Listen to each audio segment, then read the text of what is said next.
दोस्तों एक लड़का एक लड़की के मर्डर केस में कोर्ट पहुंचता है। वो अपने पूरे परिवार और अपने वकील के साथ कोर्ट आता है। वो लड़का जैसे ही कोर्ट पहुंचता है और वहां उस कोर्ट की जो महिला जज होती है, जब वो लड़का उस महिला जज को देखता है तो काफी रोने लगता है। और दोस्तों उस कोर्ट का जो महिला जज होती हैं, जब इस लड़के को देखती हैं तो महिला जज भी काफी अचंभित और आश्चर्यचकित हो जाती है। दरअसल उस कोर्ट की जो महिला जज होती है वो और कोई नहीं बल्कि उसी लड़के का तलाकशुदा पत्नी रहती हैं। और दोस्तों जब कोर्ट में सुनवाई शुरू की जाती है तो क्या जो कोर्ट की महिला जज होती है वो अपने तलाकशुदा पति के खिलाफ वो फैसला सुनाती है या अपने तलाकशुदा पति को बचाते हुए उसके पक्ष में अपना फैसला सुनाती है, ये सब कुछ जानेंगे हम इस कहानी के इस वीडियो में। दोस्तों कहानी शुरू करने से पहले मेरा प्यार भरा नमस्कार। दोस्तों अगर आप हमारे चैनल पर पहली बार आए हैं तो चैनल को सब्सक्राइब कर लीजिए और ये कहानी अगर आपको अच्छी लगेगी तो इस कहानी को जितना हो सके लाइक एवं शेयर कर दें। दोस्तों एक लड़का जिसका नाम संजय शर्मा होता है, वो एक लड़की के मर्डर केस में अपने वकील और अपने परिजन के साथ कोर्ट पहुंचता है। और जब वो लड़का संजय शर्मा कोर्ट के अंदर दाखिल होता है और वहां उस कोर्ट की जो महिला जज जिसका नाम नेहा शर्मा होता है, जब संजय शर्मा उस कोर्ट की जो महिला जज होती है जब उसे देखता है तो वाकई उसे देखकर काफी चौंक जाता है और उस महिला जज के सामने वो काफी रोने लगता है। और इधर जब वो कोर्ट की जो महिला जज होती है नेहा शर्मा, जब संजय शर्मा को देखती है तो काफी आश्चर्यचकित और अचंभित हो जाती है। दरअसल संजय शर्मा और नेहा शर्मा की शादी कुछ साल पहले हुई रहती है, लेकिन जैसे ही नेहा शर्मा की शादी संजय शर्मा से होती है, शादी के करीब 1 साल बाद ही जो संजय शर्मा का बर्ताव रहता है वो काफी बदल सा जाता है। संजय शर्मा का एक लड़की के साथ अफेयर भी रहता है। अब वो संजय शर्मा अपने पत्नी नेहा शर्मा के सामने ही उस लड़की से फोन पे बातें किया करता है। अब जब उसकी पत्नी नेहा शर्मा इस बात का विरोध करती है तो अपने पत्नी के साथ वो काफी बदतमीजी करता है, उसके साथ मारपीट करता है और ये सिलसिला ऐसे आगे चलते रहता है। और कुछ महीनों के बाद संजय शर्मा का इतना हिम्मत बढ़ जाता है कि वो अपने पत्नी के सामने ही अपनी जो प्रेमिका रहती है उसकी जो दूसरी लड़की से चक्कर होता है उसे अपनी पत्नी की नजरों के सामने ही लाता है और उसके सामने ही उसके साथ वक्त बिताता है। अब दोस्तों जरा आप ही सोचिए, किसी पत्नी के सामने अगर उसका पति किसी दूसरी लड़की के साथ बात करे, उसके साथ समय बिताए, तो उस पत्नी के दिल पर क्या गुजरेगी। और इसी बात को लेकर जो नेहा शर्मा होती है अपने पति से ये कहती है कि जो आप कर रहे हैं वो सही नहीं है, मगर उसका जो पति होता है संजय शर्मा वो अपनी पत्नी का एक भी बात नहीं सुनता है। लेकिन चूंकि इधर नेहा जो होती है वो पढ़ने लिखने में बचपन से ही काफी तेज तरार लड़की रहती है, उसके सपने बड़े होते हैं, वो चाहती है कि पढ़ लिख कर एक दिन मैं बड़ा मुकाम हासिल करूं। और यही बात सब सोचते हुए वो इस बात को दरकिनार रखते हुए अपना पढ़ाई कर रही होती है। मगर कुछ महीनों के बाद सालों बीत जाते हैं, लेकिन जो संजय उसका पति होता है वो अपना ये हरकत से बाज नहीं आता है, जिसके कारण वो अपनी पत्नी नेहा को काफी प्रताड़ित करता है। और जब उसकी पत्नी नेहा शर्मा को ये प्रताड़ना बर्दाश्त नहीं होती है, ये प्रताड़ना जो हद के बाहर चली जाती है, तो एक दिन अपने पिता से ये सारी बात कहती है। और वो अपने पिता से ये बात कहते हुए कहती है कि पापा मैं आगे पढ़ लिख कर कुछ बनना चाहती हूँ। लेकिन उसके पिता समझाते हैं कि बेटी इन सब चीज़ों को एक तरफ रखकर तुम अपने पढ़ाई पर ध्यान दो। लेकिन दोस्तों एक दिन जो संजय शर्मा होता है सारी हदों को पार कर अपनी पत्नी नेहा शर्मा के साथ इतने बुरी तरीके से मारपीट करता है और उसे घर से बाहर निकाल देता है। और वो कोर्ट में अपनी पत्नी से तलाक के लिए केस फाइल कर देता है।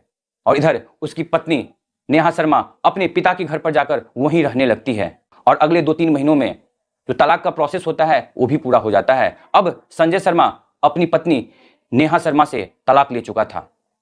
अब इधर नेहा शर्मा अपने पिता के घर पर रहकर काफी कड़ी मेहनत से आगे की पढ़ाई पढ़ती है और वो जज की तैयारी करना शुरू कर देती है। और दोस्तों नेहा शर्मा की कड़ी लगन को भगवान भी देखते हुए उसकी मेहनत को साकार करते हुए नेहा शर्मा कुछ सालों बाद जज बन जाती है और कोर्ट में अपना जजमेंट सुनाने के लिए उस सोशल सर्विस देने लगती है। अब दोस्तों एक दिन की बात है जिस कोर्ट में नेहा शर्मा जज बनकर अपना जजमेंट सुना रही होती है, उसी कोर्ट में एक लड़का, यानी कि उसका तलाकशुदा पति संजय शर्मा, एक लड़की के मर्डर केस में उस कोर्ट में पहुंचता है। दरअसल जिस लड़की के मर्डर केस में उस कोर्ट में आता है, वो लड़की और कोई नहीं, जिस लड़की के कारण उसने अपने पत्नी को घर से बाहर निकाल दिया था।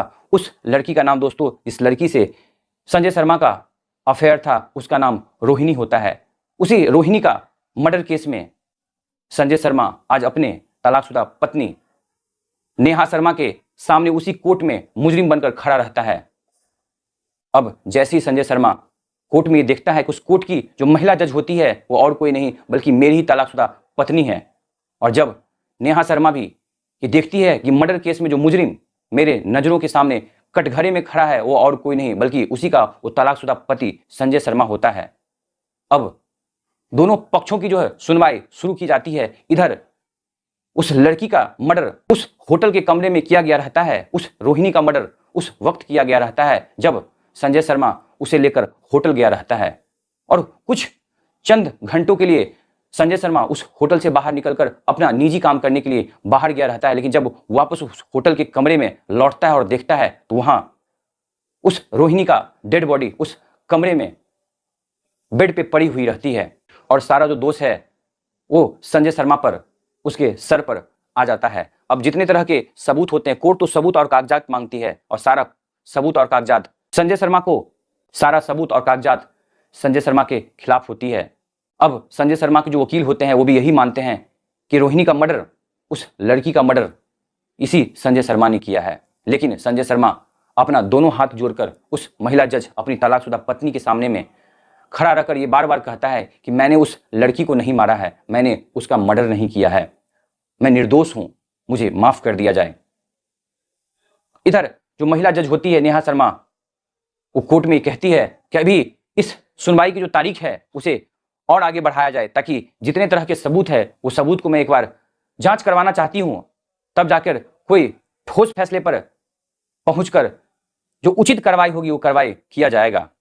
और दोस्तों, अदालत का वक्त शाम को खत्म होता है। उसके बाद नेहा शर्मा अपने मुंशी के द्वारा अपने तलाकशुदा पति संजय शर्मा को अपना मोबाइल नंबर दिलवाती है और कहती है कि शाम को तुम कॉल करना, शाम को मैं तुमसे बात करूंगी। और शाम को इधर उसका पति जो संजय शर्मा होता है वो अपने तलाकशुदा पत्नी नेहा शर्मा को कॉल लगाता है और कहता है फोन पर कि मैं निर्दोष हूं, मैंने उस लड़की का कत्ल नहीं किया है। जिस बात पर नेहा शर्मा कहती है कि तुमने गुनाह तो जरूर किया होगा, तुम उस लड़की के साथ ही थे, सारा सबूत तुम्हारे खिलाफ हैं, इसमें तुम्हें तो सजा मिलकर ही रहेगी। लेकिन मैं ये चाहती हूं कि वाकई अगर तुम निर्दोष होगे तो तुम कल मेरे ऑफिस में अकेले आकर मिलना। ये बात किसी से जिक्र मत करना कि तुम्हारी जो तलाकशुदा पत्नी, जो कि जिस कोर्ट में तुम्हारे खिलाफ सुनवाई चल रही है उसी कोर्ट की महिला जज है, नहीं तो मैं तुम्हें फांसी या उम्र कैद तक दिलवा सकती हूं। तुम कल अकेले मेरे ऑफिस में आकर मिलो। और दोस्तों, अगले ही दिन संजय शर्मा नेहा शर्मा के दफ्तर पहुंचता है और वहां नेहा शर्मा कहती है कि याद करो वो दिन जब तुम उस लड़की के साथ, उस रोहिणी के साथ मेरे नजरों के सामने रंगलीला मनाया करते थे। मैं बार बार रोकने की कोशिश करती थी, लेकिन तुम अपना पति धर्म नहीं निभाते हुए उस लड़की के चक्कर में तुमने मुझे घर से बाहर निकाल दिया। मैं गिड़गिड़ाती रह गई, लेकिन तुमने अपनी मर्जी से मुझसे डाइवोर्स ले लिया। अब ये सारी बात सुनकर संजय शर्मा नेहा शर्मा के आगे हाथ जोड़कर उसके कदमों में गिरने लगता है, लेकिन तभी नेहा शर्मा उसे रोक लेती है और कहती है कि नहीं, मैं इतना भी नहीं गिर गई हूं कि मैंने तुम्हें एक समय अपना पति माना था, आज तुम मेरे कदमों में गिरकर मुझसे माफी मांगो। और उसके बाद संजय शर्मा नेहा शर्मा से कहता है कि मैं चाहता हूं कि तुम मुझे अपनी जिंदगी में फिर से अपना लो और मुझे इस केस से बचा लो। जिस बात पर नेहा शर्मा कहती है कि देखो, मैं तुम्हें अपनी जिंदगी में तो नहीं अपना सकती हूं, ये बात तुम अपने दिलों और दिमाग से बाहर निकाल दो, लेकिन हां, मैं तुम्हें इस केस से जरूर बचा सकती हूं। कुछ सबूत तुम्हें जुटाना होगा और उसके बाद तुम्हें इस केस से मैं बरी कर मैं अपना पत्नी धर्म निभा सकती हूं। क्योंकि दोस्तों, नेहा शर्मा को कहीं ना कहीं ये लगा था कि उसका पति जरूर उस लड़की के साथ उस होटल के कमरे तक गया था, लेकिन उसका पति उस लड़की का मर्डर नहीं किया था, क्योंकि दरअसल उस लड़की रोहिणी का भी और कई सारे लड़कों के साथ चक्कर था, अफेयर था। हो सकता है कि उस होटल के कमरे में जब संजय शर्मा उस कमरे से बाहर निकला हो, उसी समय उसी का कोई और दूसरा आशिक आकर उस कमरे में उस लड़की का मर्डर कर दिया हो। और दोस्तों, इसी बात को मद्देनजर रखते हुए नेहा शर्मा उसे कहती है कि ठीक है, अगले दिन कोर्ट में आओ, वहीं सुनवाई होगी, वहीं अब जो किया जाएगा वहीं होगा। और दोस्तों, उसके बाद अगले दिन कोर्ट में फिर से सुनवाई शुरू की जाती है और उसके बाद नेहा शर्मा अपने पत्नी धर्म को निभाते हुए संजय शर्मा के पक्ष में अपना फैसला सुनाते हुए कुछ ऐसे सबूत को जुटाती है और कुछ केस को ऐसे यू टर्न करती है कि अपने पति को निर्दोष साबित करते हुए उसे इस सुनवाई से, इस सजा से बरी करवा देती है। और जिसके बाद फिर कोर्ट के बाहर नेहा शर्मा अपने पति से कहती है कि आज के बाद से इस तरह का गलत कार्य मत करना। इस बार तो मैंने तुम्हें बचा दिया, लेकिन अगली बार अगर इस तरह के चीज़ों में फिर से तुम लिप्त होते हो तो तुम्हारी जो भी जिंदगी बची हुई है, मैं ये चाहती हूँ कि तुम दूसरी शादी कर कर अपने दूसरी बीवी के साथ खुश रहो, मेहनत करो और अच्छे तरीके से अपनी आगे की जिंदगी खुशीपूर्वक बिताओ। और दोस्तों, उसके बाद वहां से उसका तलाकशुदा पति संजय शर्मा वापस अपने घर चला जाता है। और दोस्तों, इधर नेहा शर्मा अपने तलाकशुदा पति को उस केस से बरी करवा देती है और उसे एक रास्ता देती है, उसे एक मौका देती है कि फिर से वो अपनी ज़िंदगी में सुधार ला सके और एक अपनी नई ज़िंदगी शुरू कर सके। तो दोस्तों, क्या नेहा शर्मा ने जो किया वो सही किया? वो अपने पति को उस केस से बरी करवाकर जो अपना पत्नी धर्म है उसने पूरा की, और क्या उसका जो तलाकशुदा पति संजय शर्मा उसके साथ एक समय में बुरा बर्ताव किया था, उसे घर से बाहर निकाल दिया था, उसके साथ डाइवोर्स ले लिया था, क्या उस संजय शर्मा अपनी पत्नी के साथ उस वक्त सही किया था? क्या इतना कुछ सब सहन करने के बाद नेहा शर्मा ने फिर भी अपने उस तलाकशुदा पति के लिए जो मार्मिक दया भावना रखी वो क्या सही थी? इस वीडियो को सुनने के बाद, इस कहानी को सुनने के बाद, इस कहानी के बारे में आपकी क्या राय है, ये जरूर इस कहानी के इस कमेंट बॉक्स में हमें भी अपना राय साझा कीजिएगा। तो बहुत बहुत धन्यवाद इस कहानी को सुनने और समझने के लिए। मिलते हैं एक नई कहानी में एक नई सोच के साथ। तब तक अपना ख्याल रखिए, अपनों का ख्याल रखिए, सतर्क रहें, सुरक्षित रहें। जय हिंद, जय भारत।